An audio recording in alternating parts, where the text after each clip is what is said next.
We all know life can be relentless between the demands of work, family, the quiet weight of things that we don't actually talk about, like past trauma and the sting of betrayal. It's easy to feel stuck or like you're walking this path entirely alone. If you're nodding your head, we want to tell you about the Radiant Dawn Women's Retreat. This isn't just a weekend getaway. It's an intentional space designed for deep, wholehearted healing. Whether you're looking to reconnect with your heart or find the power to move forward, Radiant Dawn offers a roadmap back to your true identity. So picture this, a gorgeous mansion in southern Utah, powerful experiences in nature, laughing like crazy with sisters who truly get it. It's a Christian-based retreat, but it's open to any woman of any faith who is ready to do the work and find real connection. It's challenging, it's physical, and it is life-changing. You'll leave exhausted in the best way possible, spiritually and emotionally renewed. If you've been waiting for a sign to prioritize your own healing, this is it.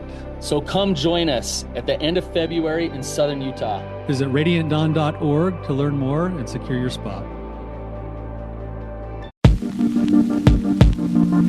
Is my partner weaponizing the language of recovery? Welcome to the Therapy Brothers podcast. I'm Brannon. I'm Tyler. We're brothers. We're therapists. And we know recovery. Bring your stories, your questions, your successes with real recovery.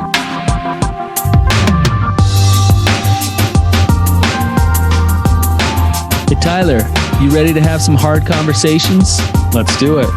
Let the Therapy Brothers podcast begin. Tyler, can I jump right in with a review that we got? Let's get going, man. It says, very glad to have the opportunity to call in.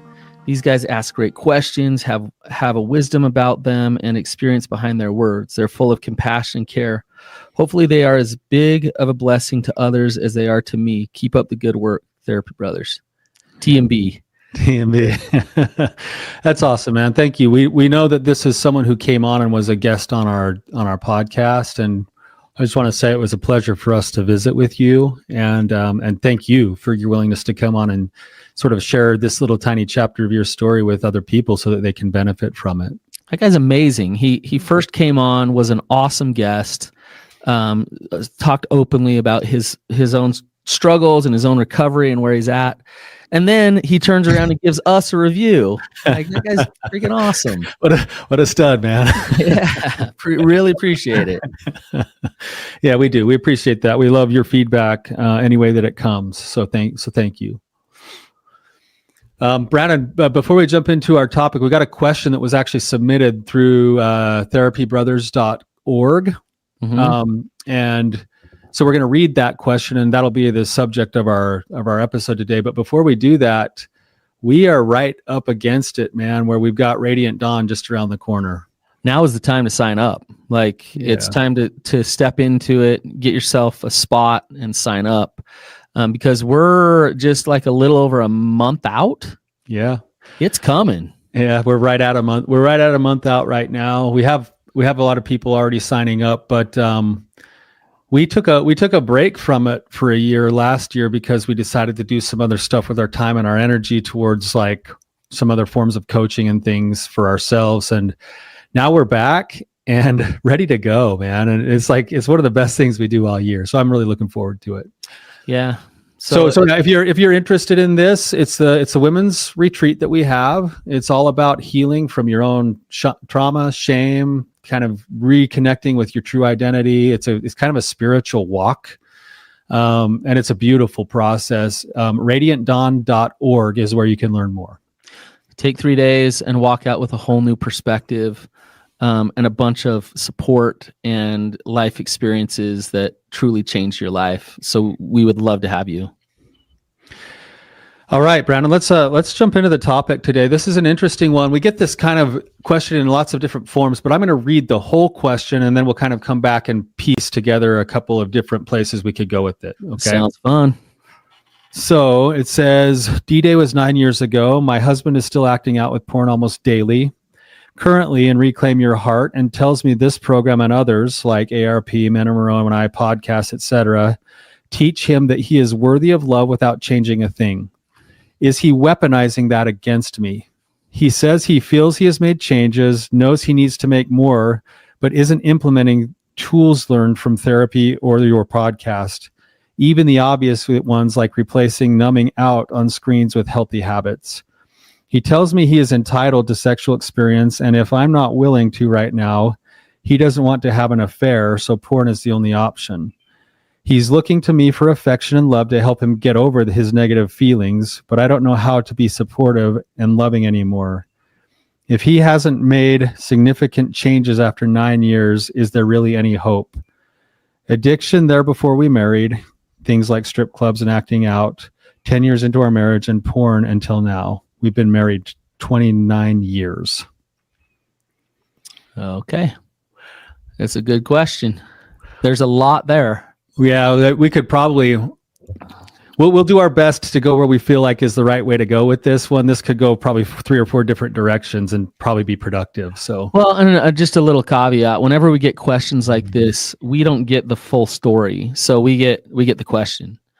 And if we were to talk to him and get his perspective, talk to her and get her perspective, really understand what was going on, we might give different answers than what we talk about today. These answers will be based off of patterns that we see and typical things that happen. So this is a pretty typical kind of a question that we get. Yeah. So we'll dive into this the best that we can, and pull out the principles from it that we can, because there's a lot here. Yeah. So let's start with the first line, because I think there's probably a kernel of truth in what's here, and there's probably a different kind of answer that you and I might give than what maybe this guy is interpreting in his brain when we say what we're saying. So she said, currently in Reclaim Your Heart, and he's currently in Reclaim Your Heart and tells me this program and others, she lists all the others, teach him he is worthy of love without changing a thing. Yeah. And then she says, is he weaponizing this against me? Right.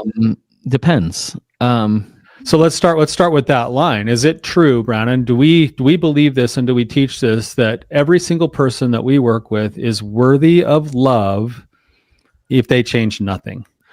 Absolutely. 100%, no question. So that's true. Like, we actually do believe that. You and I both believe that your value, your worth, no matter who you are, what station of life you're in, no matter what you've done, it does not absolve you of the innate value as a human being that you are lovable.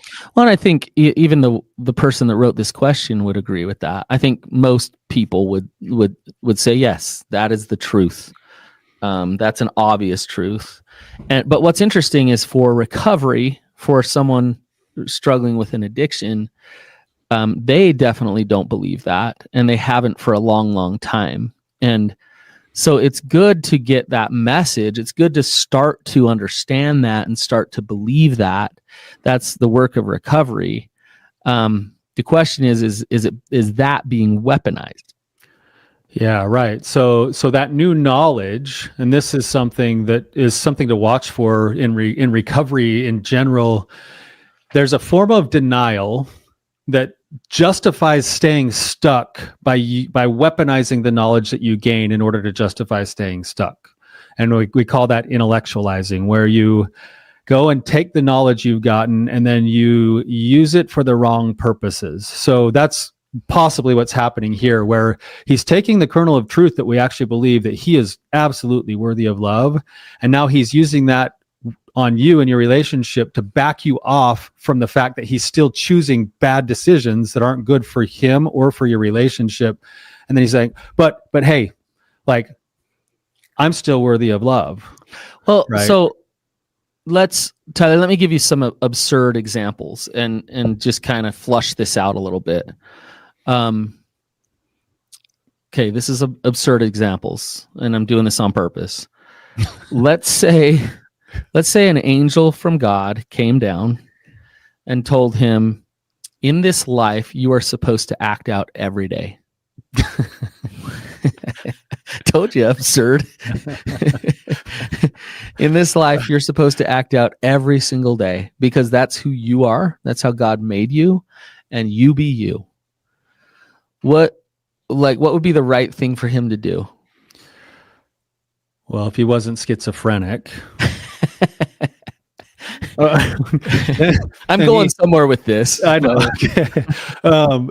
Then he should follow through on what God told him to do. Why?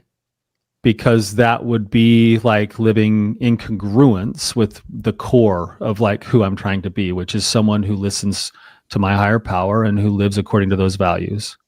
Right. And if God tells me to do something opposite than what I'm doing, and I'm not in congruency, I'm not in alignment with that truth, then am I living as if I'm like perfectly loved? No. Right. So this is an important principle to understand. Now, why would you say no? How do we know that? Well, because that's going to cause dissonance, and that dissonance is going to cause discomfort up to the point of suffering, because we induce our own suffering by not living in accordance with our stated values. And then what are the repercussions of that? Like what's the fallout of that on relationships and things like that? Well, from the inside out, it starts with a deeper wrestle with shame, increased anxiety, higher depression, and then it spills into relationships, less concentration, less self-confidence, less communication, less ability to be real and honest. And so it spills into like other places. But hang on. But I go to this program and they say I'm loved. Yes. So I'm still loved, even though I do all those things. So like, can't I have like my cake and eat it too here? Can't I have both? Yeah, but and this is where I think there's like a separation or a gap that happens in the line of thinking, is because I'm trying on this new belief that I'm loved no matter what, which is the truth. I'm trying that on. I haven't actually gotten it to sink all the way into my heart enough to actually believe that I'm loved no matter what. So what I'm giving my wife is the thought process that I want to believe. But if I actually believed that was true, what happens with beliefs? You actually act based on your beliefs. And so you would be acting in a way that's in accordance with taking good care of yourself because you're lovable. Are you saying that you can actually use truth as denial? This guy is right now.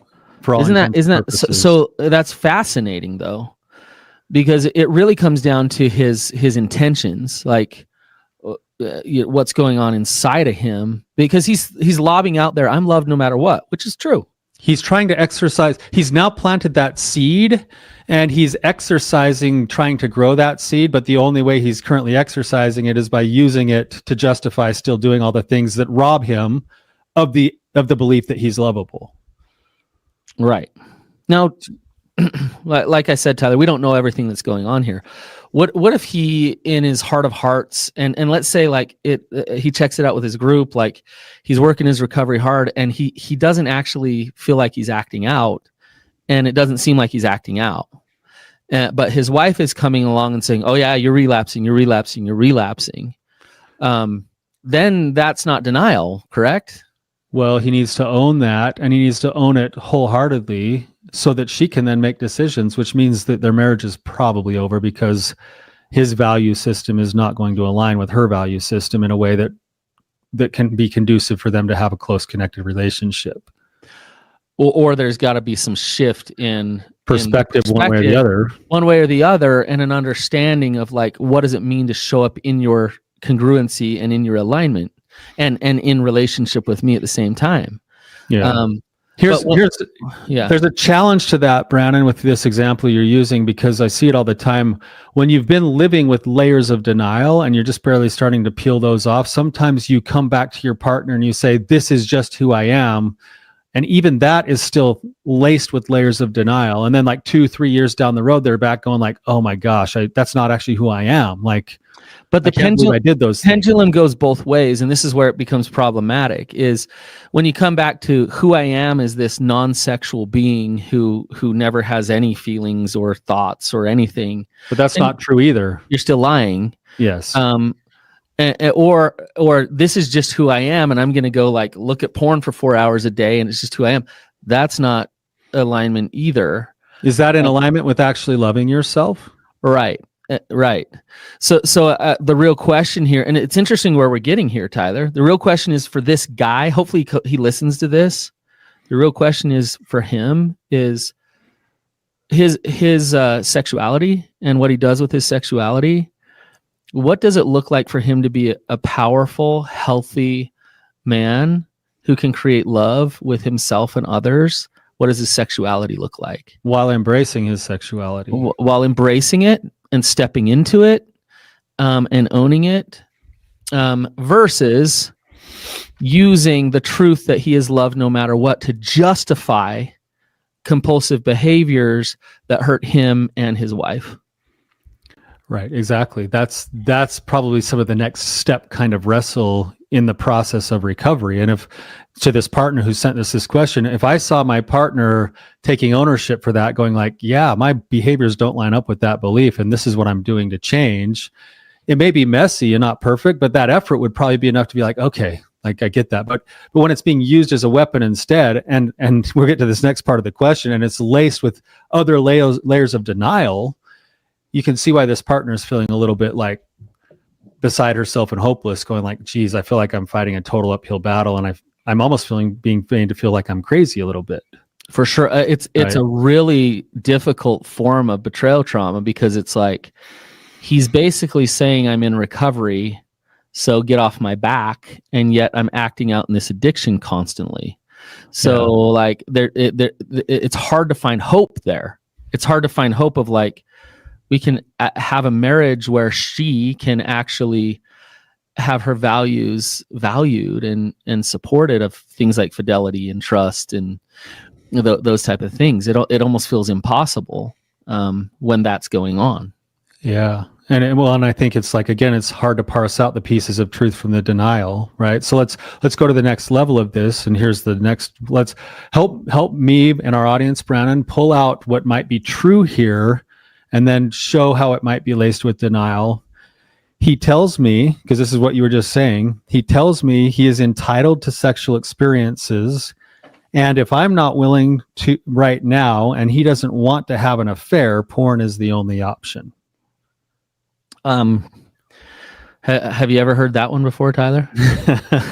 It's so funny to me that when you're dealing with someone with the addicted brain, they haven't even thought far enough ahead to realize that they're not going to die without sex.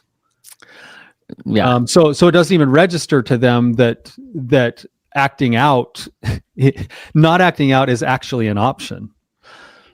So here's the thing. There's so much in this, and when I hear that, I just think the layers of damage that it's doing. But there's truth, Brannon, like what you just said. He's saying to her, hey, I'm a sexual being and I need to have sexual experiences. That is true. But there's huge problems in what she's saying that he's saying. There's huge problems in it here. So yes, that's true, but don't take that. And this is where that is used as denial. Don't take that then to justify pressuring your partner and or acting out. Because pressuring your partner and treating her as if you're entitled to sex with her, which you're not. You're not entitled to sex with her. Right. That is not the truth. When you take that denial, that's what creates all kinds of problems. And guess what? It's getting you further away from healthy intimacy with your partner. So yeah, there's all kinds of things that will come from that will cause all kinds of problems. You're doubling down on disconnection without knowing it, because you're putting pressure on a partner to be complicit in your addiction because you haven't come to understand that sexual intimacy is bigger than just like whatever it is you've been pursuing for emotional coping or filling the void or getting your answer from her that you're good enough. And so now you're being authentic, I put that in quotes, by demanding that this happen. And like, listen to the justification and blame. So there's blame in this. Like, if you won't sleep with me, it's not even a question. Like, my only other option is an affair or porn. Right? So what? Like, come on, bro. Like, you are a human being who can make your own decisions, and you can only decide porn or an affair. Well, and listen what he's saying to her. He's saying, you're failing me. I want to pressure you, and I need to use you. I have to use you and consume you. That is not turning her on. That is not. Yeah. Let's think of the alternative. Like, because we talk about like that doesn't work. Like, let's just talk about what actually would work in this situation. What's the truth? I am a sexual being with drives and desires. It's beautiful. Yes, you are. That's all amazing. And that sexuality, it motivates you to create connection and love, hopefully, in a relationship. And so that's all good. Use that energy. It's amazing.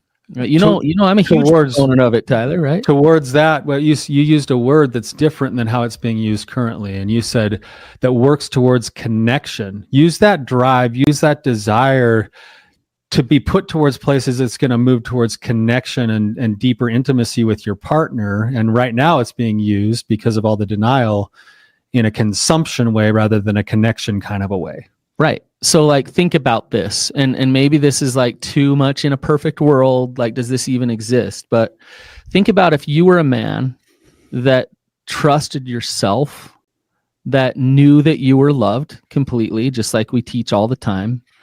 And you just were confident. And so much so that you weren't codependent with your partner. So you didn't get knocked off your rocker every look that she gave you or everything that she said. And you could just empathize with her. You could hold space for her. You could listen. You weren't defensive. You could have boundaries with her and be honest with her about who you are and what you need. And she just felt seen and safe and just lucky to be with you, right? Yeah. Now think if that were the case versus what we're hearing in this question. Now, are we guaranteeing sex in that moment? No. You need to not do that for the sex. It needs to not be about that. You're saying to use your sexual desires, drives as fuel towards deeper intimacy, but it might not even end with sex. Right. And then if you do it knowing that it might not even end with sex and not having that expectation, and you love her fiercely, you love her so much, and she just feels seen and loved, she's going to blossom, she's going to open, she's going to be there. And at least you give her a chance for that. There's no guarantee because she has her own stuff that she needs to work on and her side of the fence. But you become an asset to her to actually be like so vulnerable to the depths of intimacy. What he's doing is destroying what I'm talking about. The other side of what I'm talking about, the opposite. Right, Tyler? Yeah, this is probably a terrible analogy, but it's what's coming to my brain right now, so I apologize in advance. I get the picture of like, we've got this guy, he's got God-given built-in drives and desires of sexuality that are powerful. And they're being like kind of funneled in, like think of it coming from a fire hydrant out into a fire hose. And at the end of the fire hose, there's a valve that keeps it closed like a firefighter has. And then that you open that valve and then the water goes wherever it's going to go, right? What this guy's doing is he's got the valve at the very end that's been closed. Now he's telling his wife that it needs to be open, but that it's her fault that it's closed. And now he's gone and dug a bunch of holes in the hose along the way. And there's just like leakage going out every which direction. Yeah. So that by the time it gets to the end, if there was anything left called intimacy, there'd be nothing left. Yeah. And he's pursuing like a physiological experience and trying to consume somebody. And then he's spending all of his energy in other places rather than channeling it and harnessing it into saying, this drive should lead me to want to take care of myself and others. So I'm going to use that drive to take care of my partner and myself in a healthy way. And it's okay that I would want sex with her. Absolutely. Right? Of course I want that. But when I let go of the expectation and I put that energy into the action of loving, that's the best chance for it then to become this upward cycle of connection where the pressure comes off of her. I'm viewing sexuality in a much broader perspective for the power that it is rather than the thing that I'm like a slave to. And Right. and then it can be used as a tool for deeper connection. Right. That I actually love that analogy. And we see it all the time, Tyler. And it really is like I want to just kind of stop and give space for I understand why he's doing what he's doing. Yeah. When there's been an addiction, think of the combination of things that have gone on. I'm consuming women to feel good about myself in a fake way, right? And especially through my sexuality. I consume women to feel good. And when I consume women to feel good, it feeds and fuels my shame that I'm bad. And so then I turn to my partner to have them validate that I'm okay. And I try to force them to be intimate with me or have sex with me because I need to consume them to feel okay. They reject me. They don't want anything to do with me sexually, which feeds and fuels the shame. I'm not loved. I'm not seen. I'm not. And so one of the ways to defend against that shame is to turn toward it and to blame back and tell them that they're failing you. And then it's just a downward spiral from there. So where this starts, it's not about him just stopping this behavior, but it comes back to the first part of this question. It's actually the very statement he's using against you is where this starts. Yeah. But you said it, Tyler, where is he using it as a weapon, or is he genuinely knowing that he is loved? Yeah. And what is the gap between, because what I'm hearing in this question, like I said, I don't know them. I don't know what's actually going on here, but what I'm hearing from her question is there is something missed here in recovery that's not happening. The words are there, but the actual be has not shifted. And so there's trauma work in between. There's trauma in between actual shifting in terms of the way that he's going to show up with his wife, right? That's exactly right. That's the work that's missing. That's why there's the language that turns into denial to justify old behaviors, because the actual deeper work is still hopefully in process. If not, it needs to be, but you got to it, Brannon. It's the shame and trauma work that's there. It's the statement of I'm actually lovable. I have to do the work to create space, to cultivate the ground in my own soul, to actually have it be possible that the seed that I'm lovable could be planted and sprout and grow. And that's going to come through trauma work, self-compassion, daily charge, like connection with other people, practice of vulnerability in places where I can be held and understood. Get in our group. It's all of that work that has to happen, because the pathway to deeper intimacy in your marriage is actually the pathway into the cave and out the other side of radical self-acceptance. I can just hear it, and I don't know who this guy is at all, but it's like, yeah, but you guys just don't know. You don't know how difficult she is. You don't know how good my heart is, that I've been working recovery. I've been doing these programs. You guys just don't get it. Like, you have I have tried all of the things that you said. Like, I've tried it.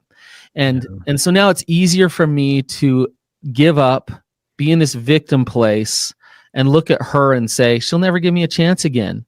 And so my better option is to try to force all these things, to try to just go for it that way, rather than actually because if I show up as the perfect guy that you're talking about, she's not going to give me a chance.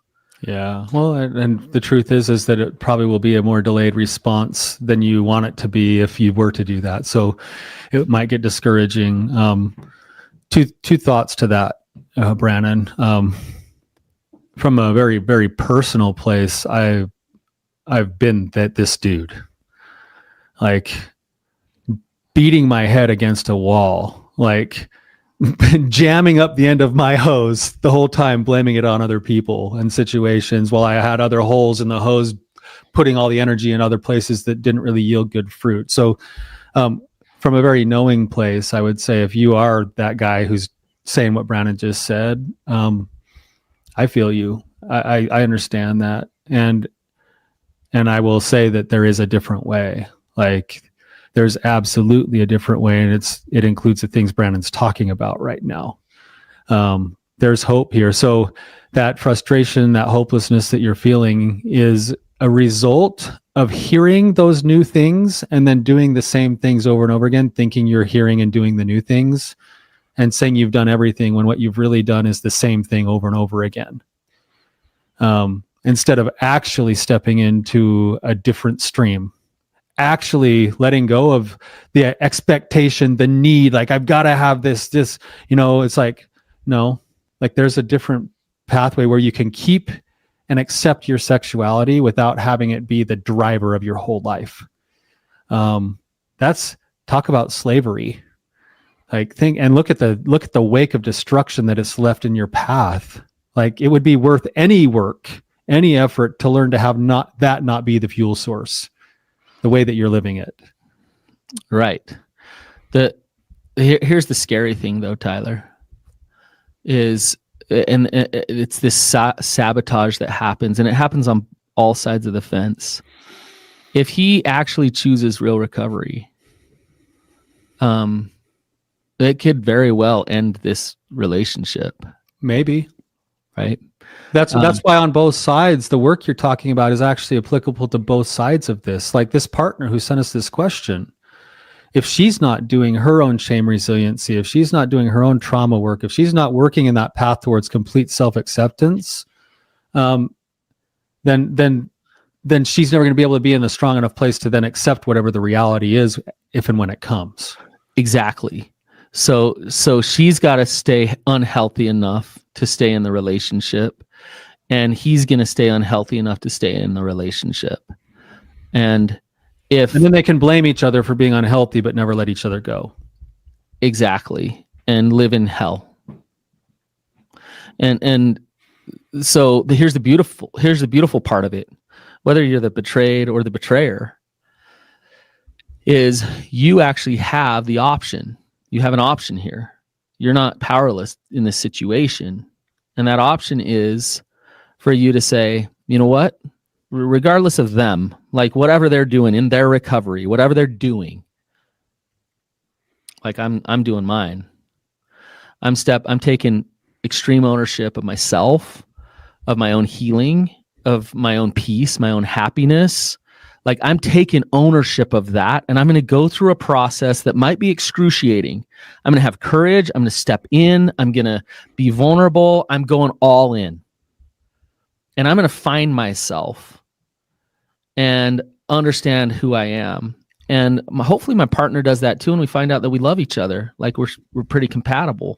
But that might not be the case.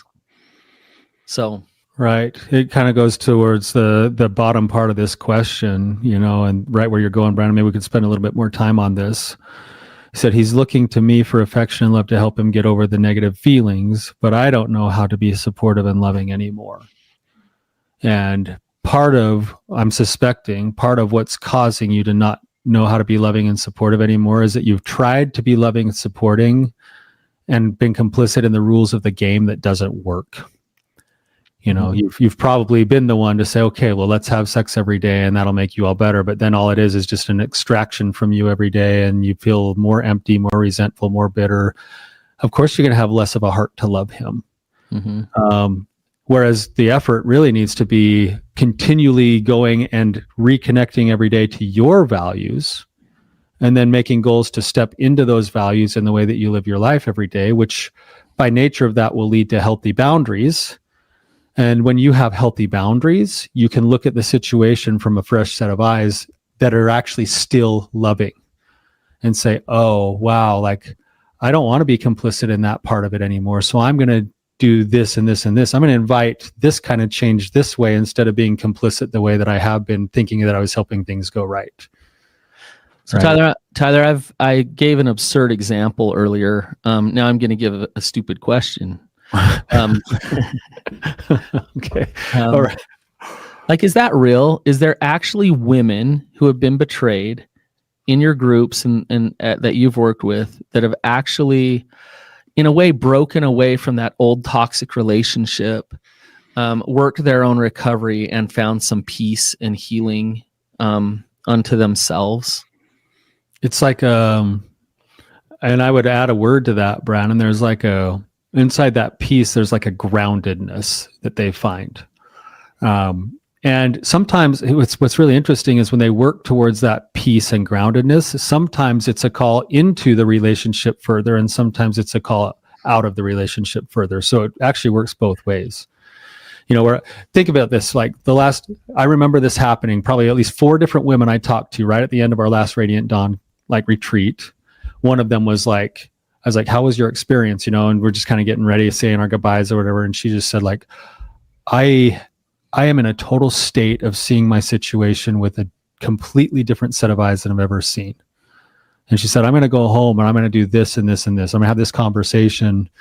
And she said, it just feels right. And I never could have considered that would even be an option for me right now. Yeah. Right. Something shifted in her where she was going to go home. And that one actually ended up in a divorce. Yeah. Not because she went home and said, I want a divorce, but because she went home as a changed being and stepped into her life with that little bit of change, and it fostered some of the changes. Now, that was 2 years ago. If I were to go right now and talk to her and ask her again, she would say that she has no regrets about those decisions because she's still living in more of an alignment of congruency of who she is than when she was before she went. Yeah. Right.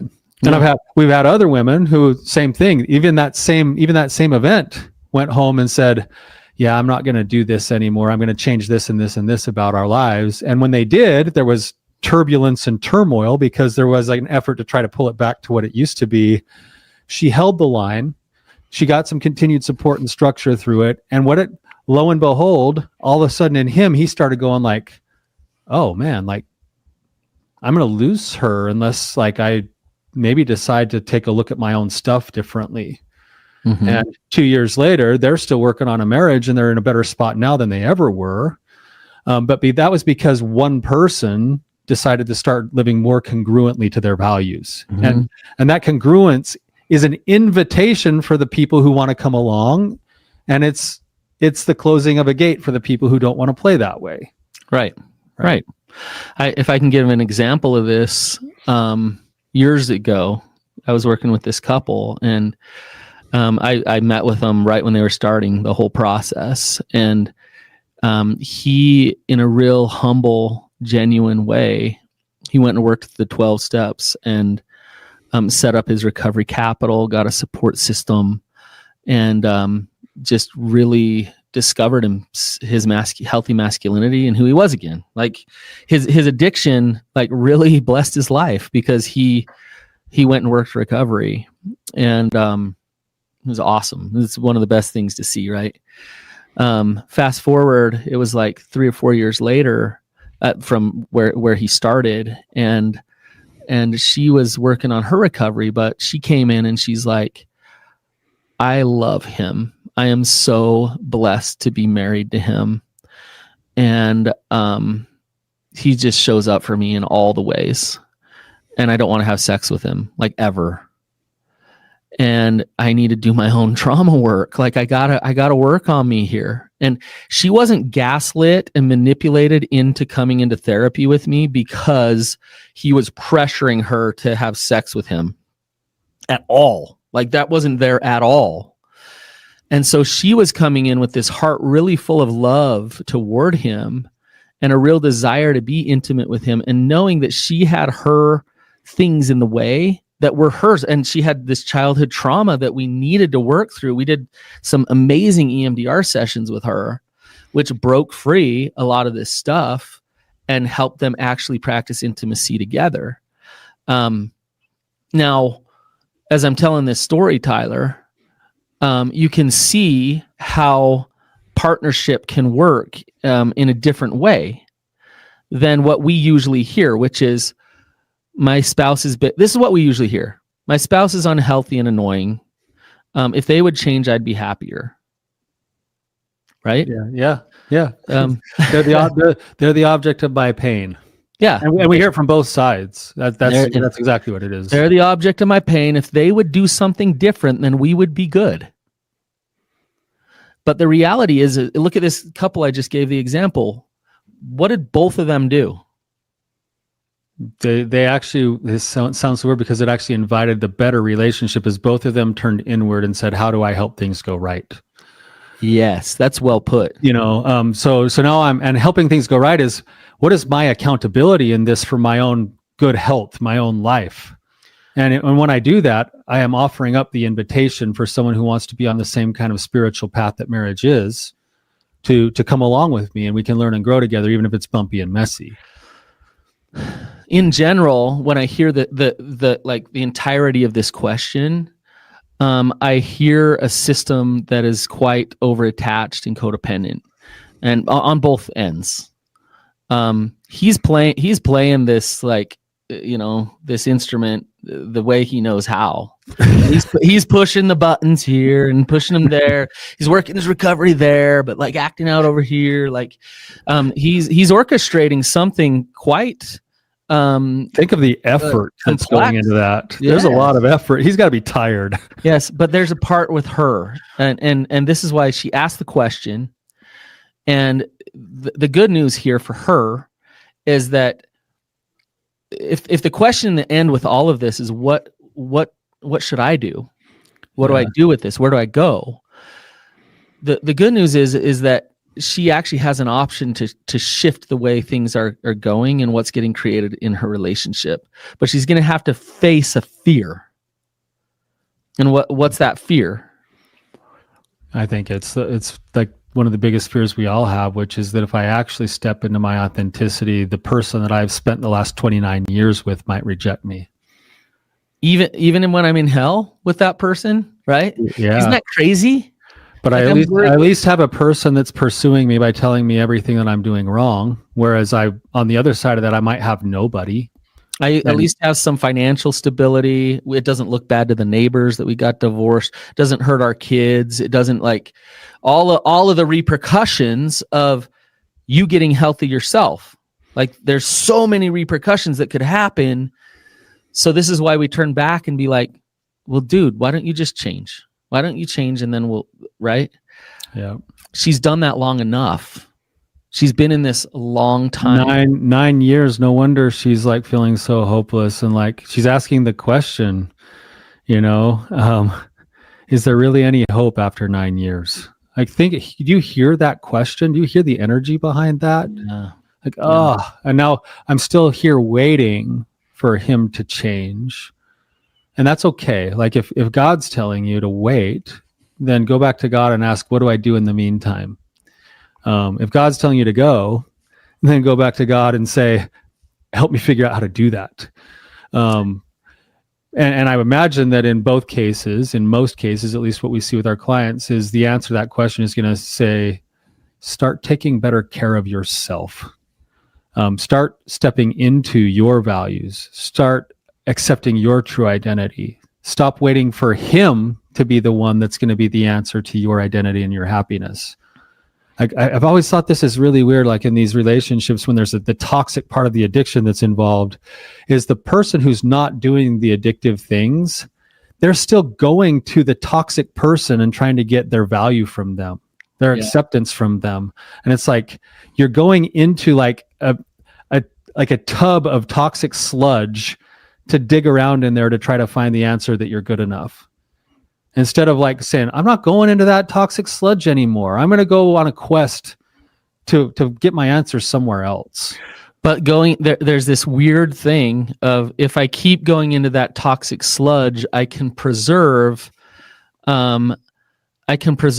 things not changing too drastically in my life. And that's where it's an instinctual thing as a human to try to protect that. And so and this is the pain point that we always get from people is like, I got to live in this toxic sludge and I'm tired of it. And I don't know if I can keep doing it. And it's like this, Tyler. Here's another analogy for you. If I had a heart condition and I could either go in and get surgery and there's a 50% chance that I'll die, or I can like die a slow, painful death. That one that's going to just, I can't go on hikes. I can't live a life. I can't really just do what I want to do. And it's going to just take me eventually. What's my best option? I think that's the question every person should be asking. Like in this scenario right now, according to this question, and like you said, we don't have all the details. We are on the pathway to a slow, painful death.